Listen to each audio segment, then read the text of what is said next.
Pemerintah rezim Jokowi semakin memaksakan proyek pemindahan ibu kota negara baru Nusantara di Kalimantan Timur.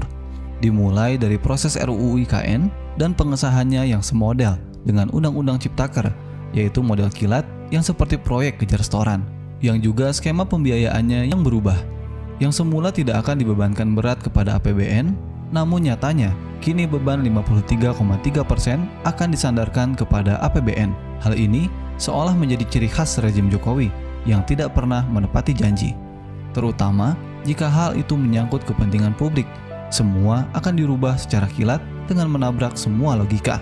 Para pakar dengan berbagai bidang disiplin ilmu yang mengkaji proyek ini secara garis besar sepakat, tidak ada keuntungan sedikit pun bagi masyarakat luas untuk proyek ini.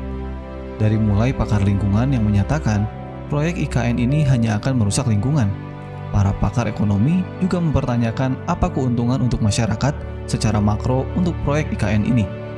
Proyek semacam ini harusnya dilakukan saat kondisi perekonomian negara sedang dalam kondisi stabil, di mana produktivitas industri atau sektor tradable good berbasis sumber daya sedang tumbuh baik, sehingga memunculkan multiplier effect ekonomi.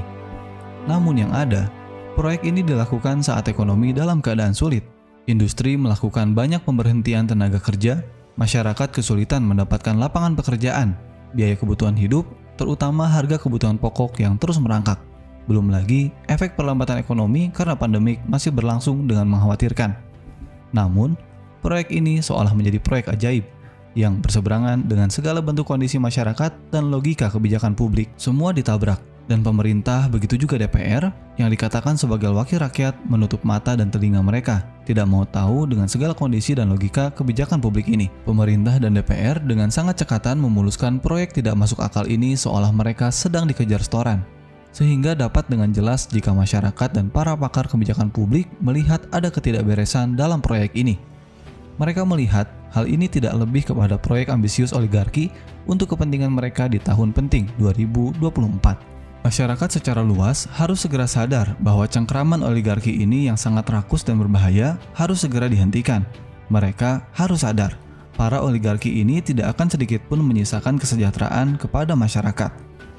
Mereka akan dengan sangat mudah memaksakan proyek-proyek yang bertentangan dengan segala kondisi dan logika demi kepentingan mereka tetap mencengkram kekayaan negeri ini. Selain dari itu, muara dari oligarki adalah sistem kapitalisme sekuler yang tidak layak diterapkan karena self-destruktif dan menyengsarakan rakyat banyak.